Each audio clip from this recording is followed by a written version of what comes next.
Di sebuah ruang perawatan VIP yang biasanya dipenuhi aroma obat dan suara mesin monitor, hari itu suasananya berubah total.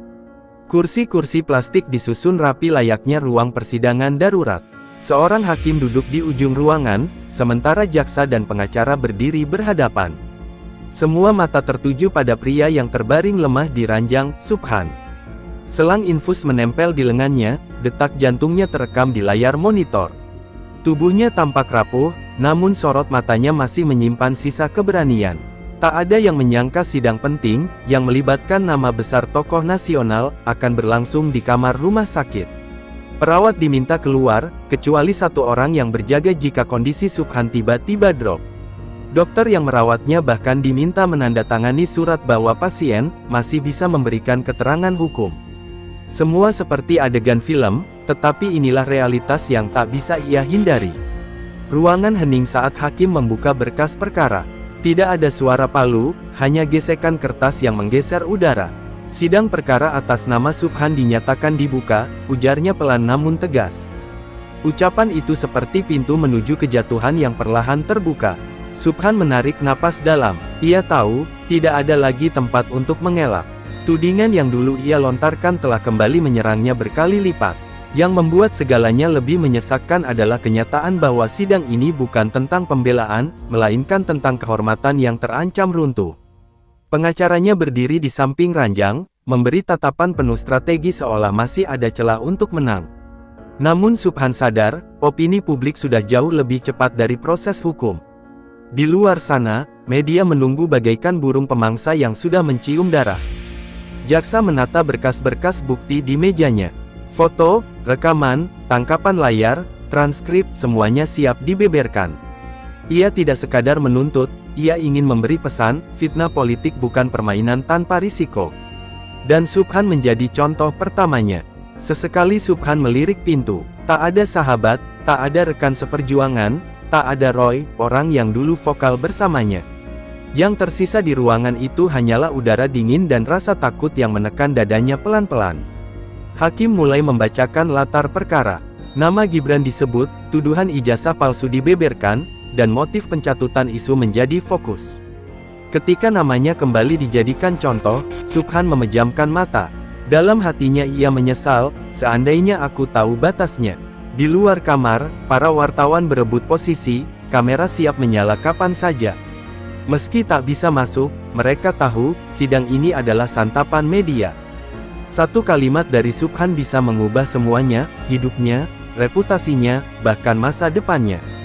Dan saat hakim mengarahkan pandangan lurus ke arahnya, Subhan baru benar-benar sadar, dulu ia pemain yang mengatur opini, sekarang ia hanyalah terdakwa, dan tidak ada jalan mundur lagi.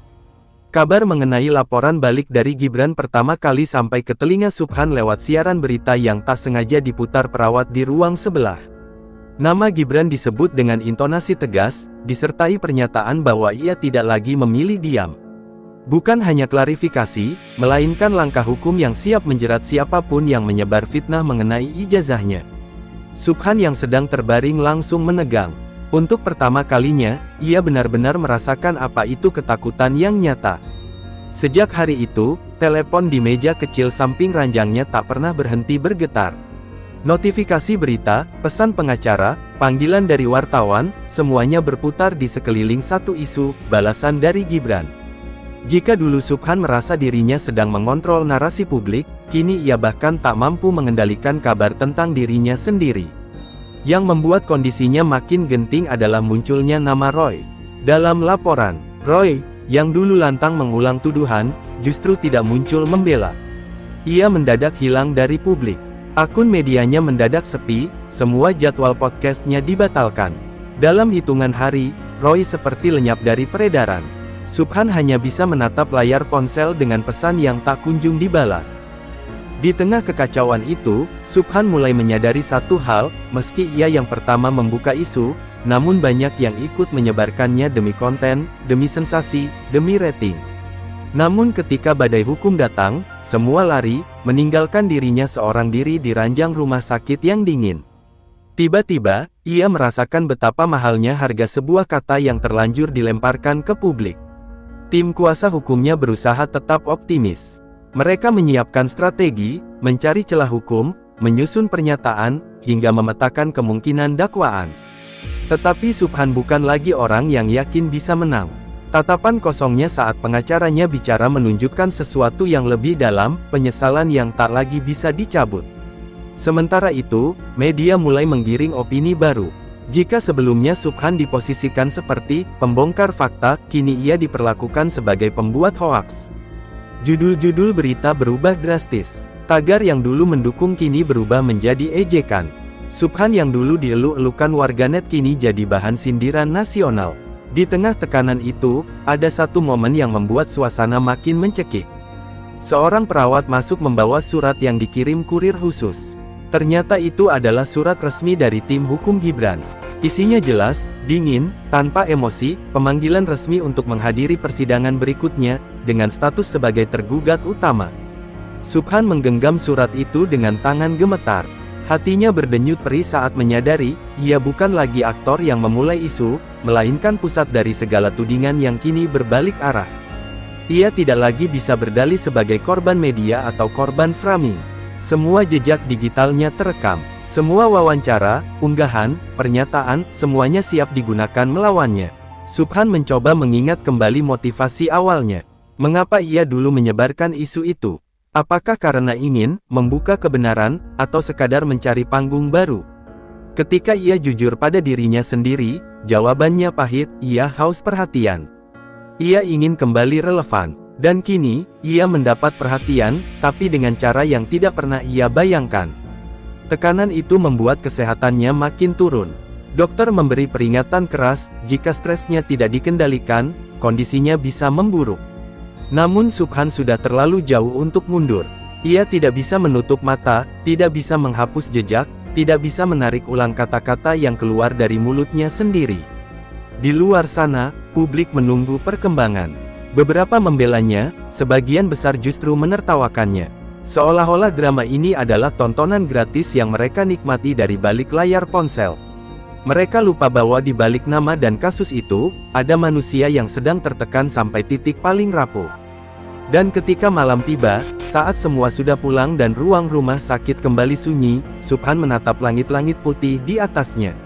Di kepalanya hanya satu kalimat berulang-ulang, andai aku tak memulai ini. Namun penyesalan hanyalah gema yang datang terlambat. Gelombang hukum sudah bergerak, dan ia berada tepat di tengah arusnya. Kabar hilangnya Roy menjadi pukulan kedua bagi Subhan setelah ancaman hukum dari Gibran.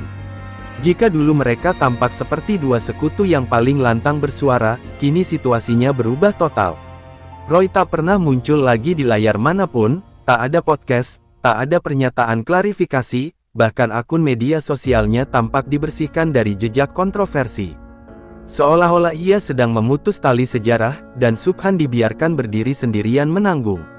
Akibatnya, Subhan awalnya tak percaya Roy meninggalkannya begitu saja. Ia mencoba menghubungi lewat pesan, telepon, bahkan melalui orang-orang terdekat Roy. Hasilnya nihil. Pesan terakhir yang sempat masuk hanya berisi satu kalimat yang tak pernah ia lupakan, "Gue komentator, bukan pelaku." Hati-hati, bro. Kalimat itu seperti tikaman tajam, seolah Roy ingin melepaskan diri dari pusaran hukum, bahkan jika itu berarti mengorbankan rekan seperjalanannya. Dalam ruang rumah sakit yang dindingnya terlalu sunyi, Subhan mulai menyadari fakta pahit tentang dunia yang dulu ia anggap sebagai panggung kebebasan berbicara. Ternyata, tidak semua orang yang lantang di depan kamera berani bertanggung jawab ketika panggung berubah menjadi ruang sidang. Ada banyak yang berani bersuara, tapi hanya sedikit yang siap berdiri di belakang kata-katanya. Tim pengacara Subhan mencoba mencari cara untuk menghubungi Roy, karena kesaksiannya dianggap penting dalam strategi pembelaan. Namun keberadaannya seperti sengaja dihapus dari peta. Bahkan ada rumor bahwa Roy sedang berada di luar negeri, seolah mengamankan dirinya sebelum badai hukum benar-benar datang. Rumor itu tak pernah dikonfirmasi, tapi cukup membuat semua pihak berhenti berharap. Di luar kamar rumah sakit, keadaan semakin memanas. Media mulai mengangkat narasi baru, Roy lepas tangan, Subhan dipaksa menanggung semua. Komentar-komentar publik bertambah kejam, menyebut Subhan bodoh, ceroboh, dan terlalu percaya pada rekan yang hanya bisa bicara saat aman. Tak ada satupun yang mengingat saat dulu Subhan dianggap pembela kebenaran. Semua hilang dalam hitungan hari.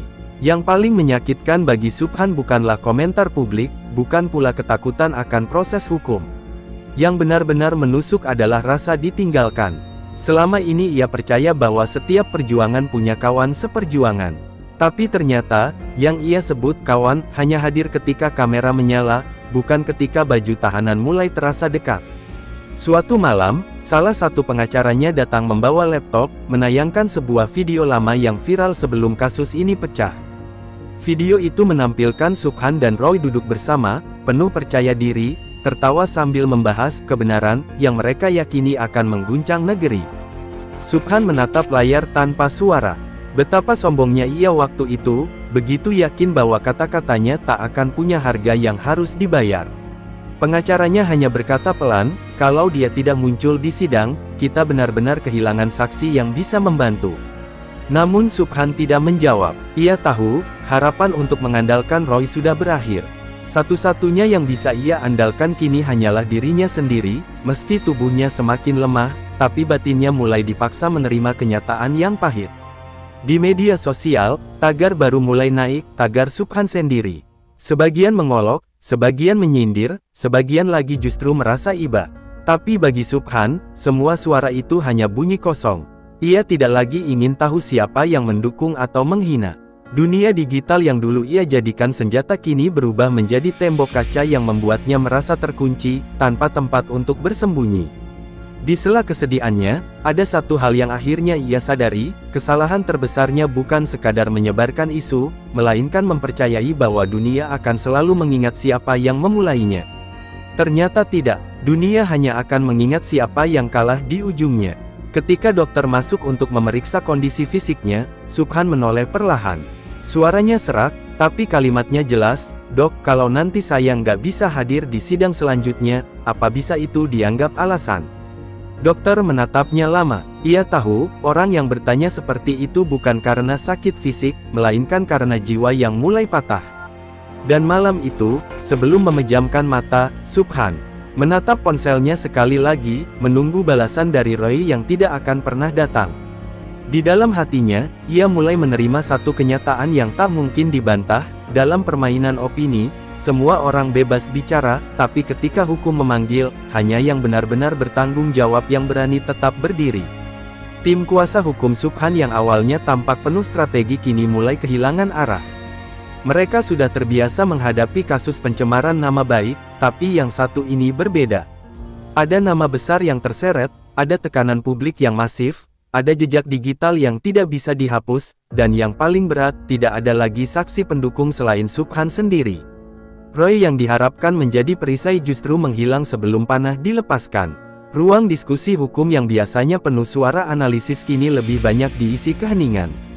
Kertas-kertas berisi draft pembelaan berserakan, tapi tak satu pun terasa cukup kuat.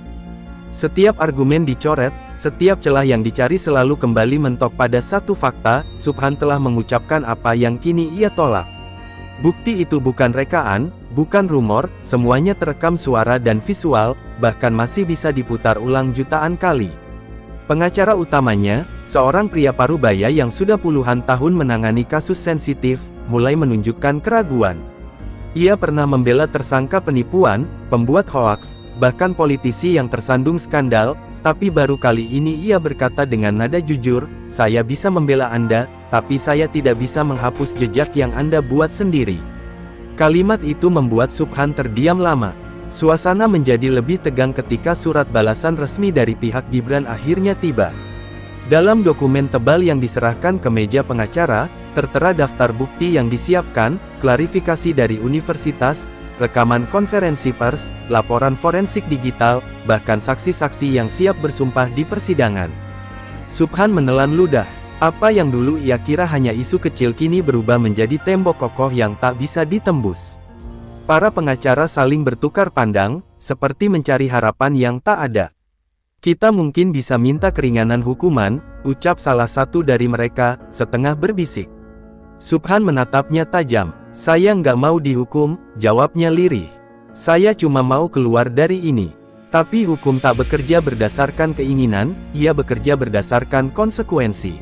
Sebagian timnya mulai berpikir untuk menyerahkan sebagian kesalahan pada Roy. Ada wacana untuk membuat narasi bahwa Subhan hanyalah korban provokasi, seseorang yang ikut terseret opini tanpa niat jahat. Namun masalahnya jelas, Roy tak bisa diseret kalau dia bahkan tak diketahui keberadaannya. Tanpa Roy, strategi itu tinggal fiksi yang tak jelas ujungnya. Pada satu malam, ketika mereka kembali berkumpul di kamar rawat VIP yang dijadikan ruang rapat kecil, seorang pengacara muda memberanikan diri bicara jujur, "Pak, mungkin sudah saatnya kita siapkan rencana paling buruk."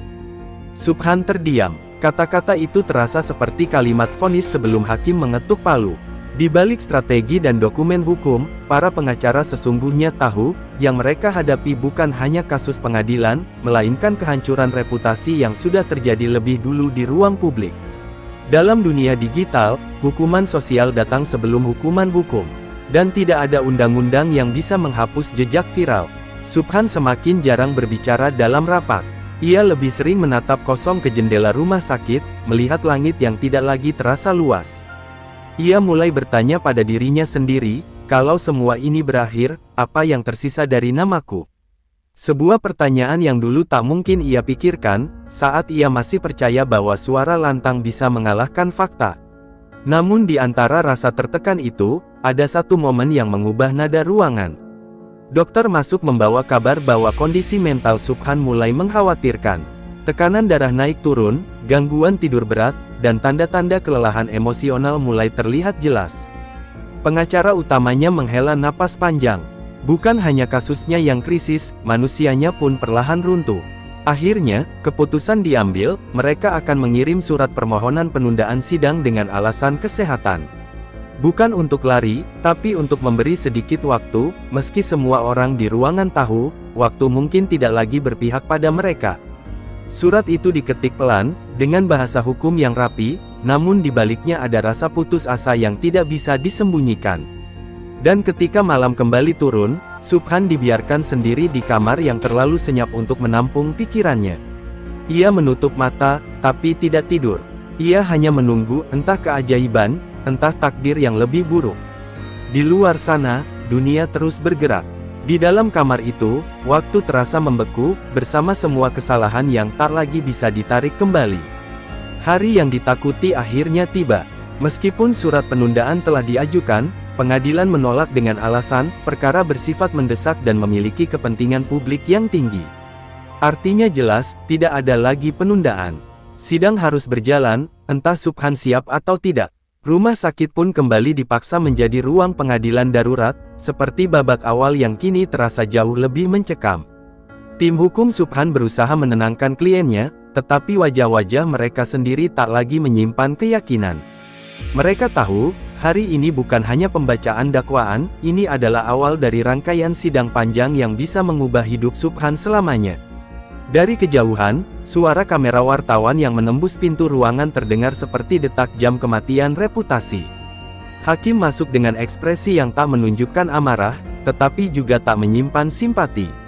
Ia memulai sidang dengan suara datar, formal, dan tegas. Setelah mengulang identitas terdakwa, ia membaca tuduhan utama, menyebarkan informasi palsu, melakukan pencemaran nama baik, serta memprovokasi opini publik tanpa dasar bukti sah. Setiap kalimat terasa seperti besi panas yang ditempelkan ke dinding hidup Subhan. Subhan hanya menunduk. Ia ingin bicara, ingin membela diri, ingin mengatakan, "Aku tidak bermaksud sejauh ini," tetapi semua kata yang dulu keluar begitu mudah kini seperti terkunci di tenggorokannya. Ironisnya, ia yang dulu percaya pada kekuatan suara, kini kehilangan suaranya sendiri di saat paling penting.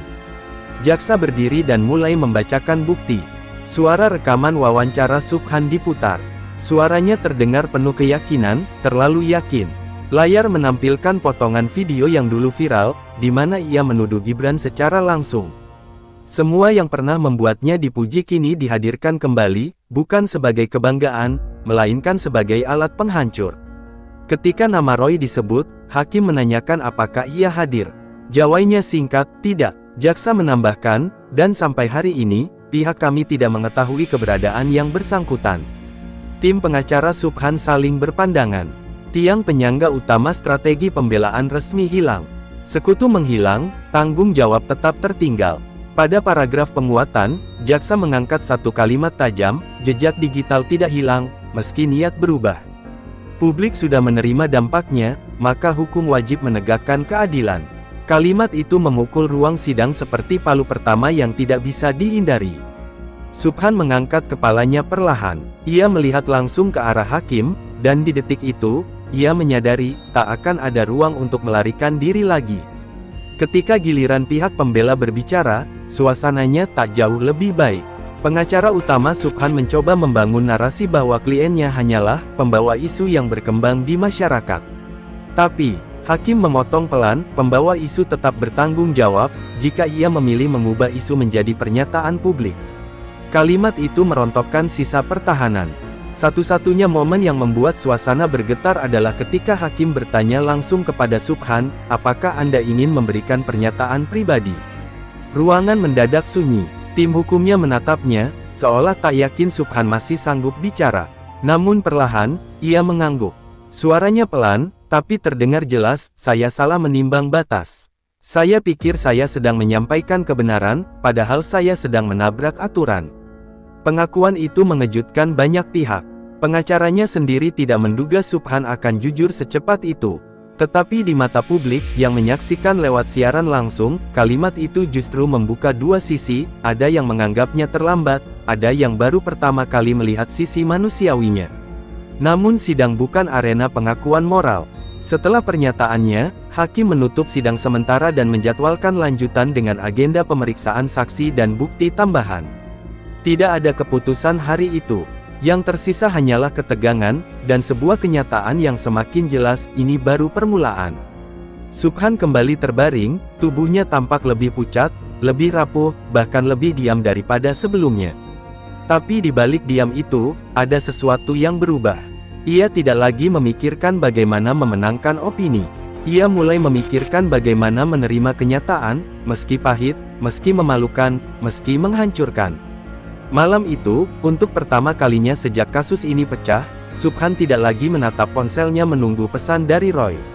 Ia hanya menatap langit-langit, dan dalam hati berbisik, aku pikir aku sedang melawan orang lain. Ternyata aku sedang melawan diriku sendiri. Ketegangan di ruang rawat inap Subhan semakin terasa sejak pagi itu. Perawat yang masuk keluar membawa dokumen, sementara dua pengacara Subhan tampak sibuk menelepon seseorang dengan suara rendah.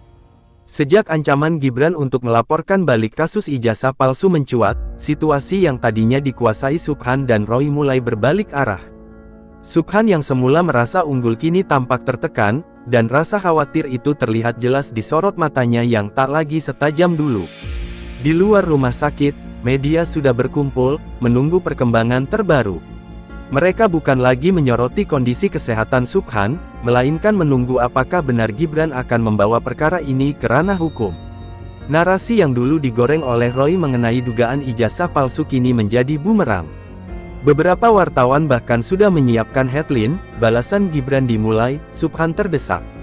Subhan mulai menyadari sesuatu yang lebih menakutkan dibanding tekanan publik, ia tahu ada celah besar dalam kisah yang ia bangun.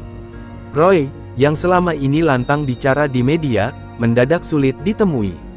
Pesan tak dibalas, panggilan tak diangkat.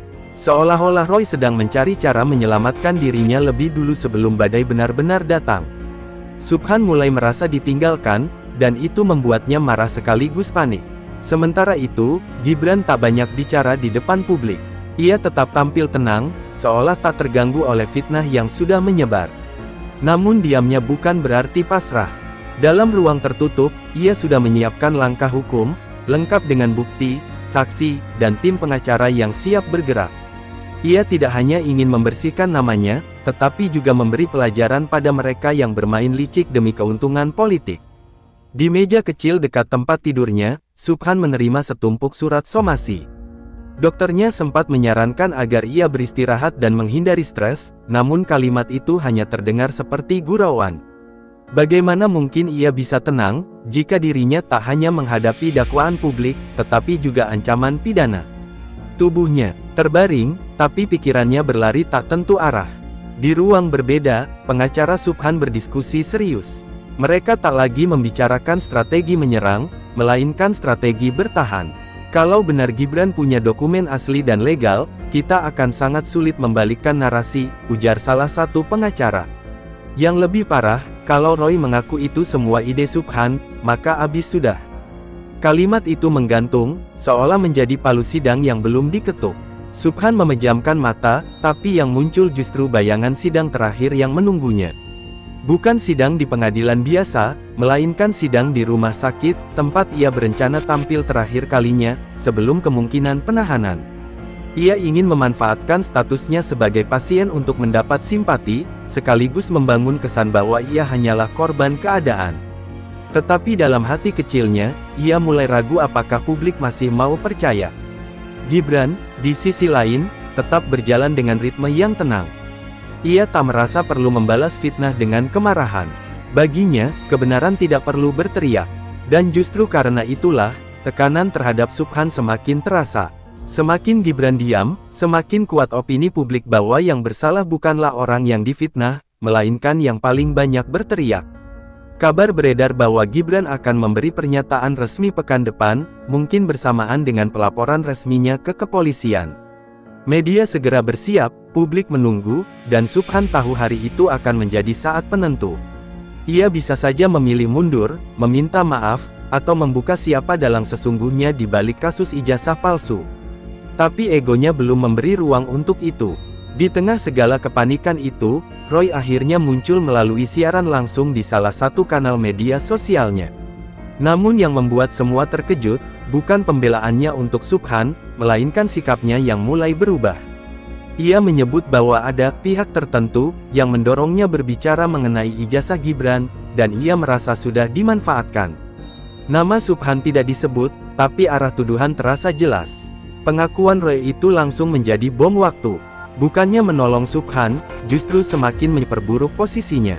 Kini Subhan tak hanya terlihat sebagai penuduh, tetapi juga sebagai dalang yang sedang ditinggalkan rekannya. Seketika, rumah sakit itu terasa seperti ruang isolasi, bukan hanya untuk tubuhnya, tapi juga untuk kebohongan yang mulai terungkap.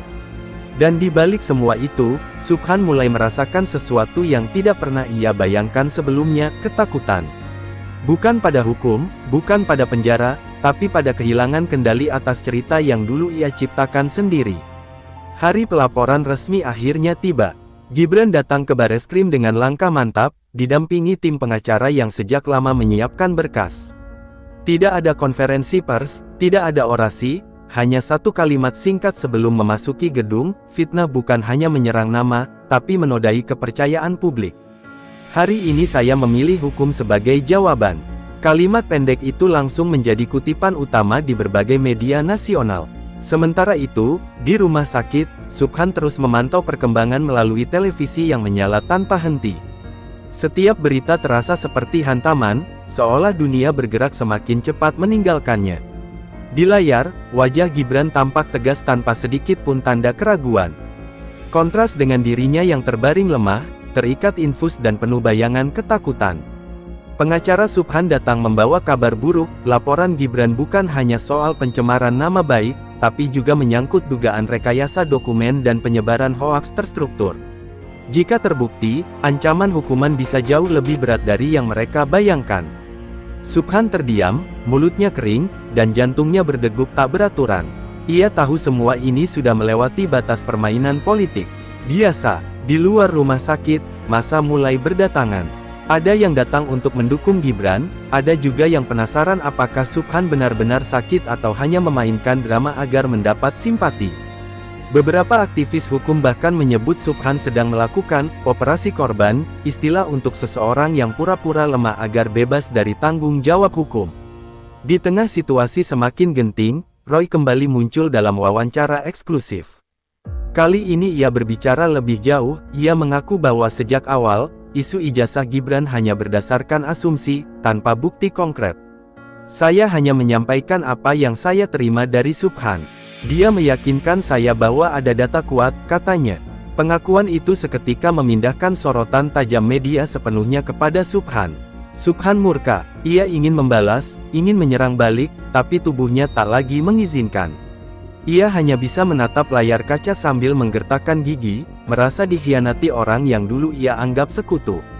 Pandangan publik berubah semakin cepat, komentar di media sosial kini tidak lagi mempertanyakan ijazah Gibran, melainkan keaslian penyakit Subhan. Malam itu, dokter menyarankan agar ia tetap tenang, tapi kalimat itu hanya terdengar seperti ejekan. "Bagaimana saya bisa tenang? Hidup saya sedang dihancurkan," teriak Subhan, membuat beberapa perawat terkejut. Baru kali ini ia terlihat meledak di depan banyak orang. Ia tak lagi mampu menjaga citra sebagai pria tenang dan penuh strategi. Di sisi lain, Gibran tetap menjalankan rutinitasnya seperti biasa. Ia tidak larut dalam drama media. Setelah pelaporan, ia kembali bekerja, menerima tamu, dan bertemu masyarakat. Banyak yang mulai melihat perbedaan mencolok, satu berjuang dengan kebenaran sambil bekerja, satu lagi bersembunyi di balik selimut rumah sakit sambil menunjuk orang lain sebagai penyebab kehancurannya.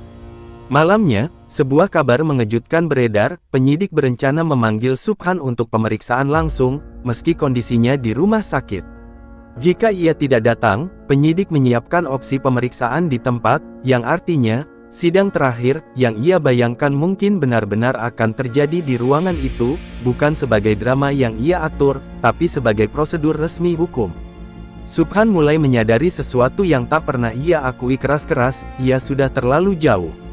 Ia tidak hanya menuduh orang tanpa bukti, ia membangun panggung, memainkan peran korban, dan kini panggung itu mulai runtuh, menimpanya perlahan tapi pasti. Satu-satunya jalan keluar yang tersisa adalah pengakuan, atau mencari kambing hitam lain. Namun yang paling menakutkan bagi Subhan bukanlah hukuman, melainkan kenyataan bahwa publik tidak lagi percaya padanya. Reputasi yang ia bangun bertahun-tahun hancur dalam hitungan hari. Bahkan para simpatisannya mulai diam, sebagian memilih menjauh, seolah tak pernah mengenalnya. Di tengah keheningan yang menyesakkan, Subhan hanya bisa menatap langit-langit kamar rumah sakit yang kini terasa seperti ruang interogasi. Ia menunggu hari esok, hari yang akan menentukan apakah ia masih bisa mempertahankan sisa harga dirinya, atau tenggelam dalam aib yang ia buat sendiri. Dan di luar sana, Gibran berjalan tanpa menoleh, membiarkan hukum mengambil alih pertarungan yang dulu dimulai dari sebuah fitnah kecil yang akhirnya berubah menjadi badai besar.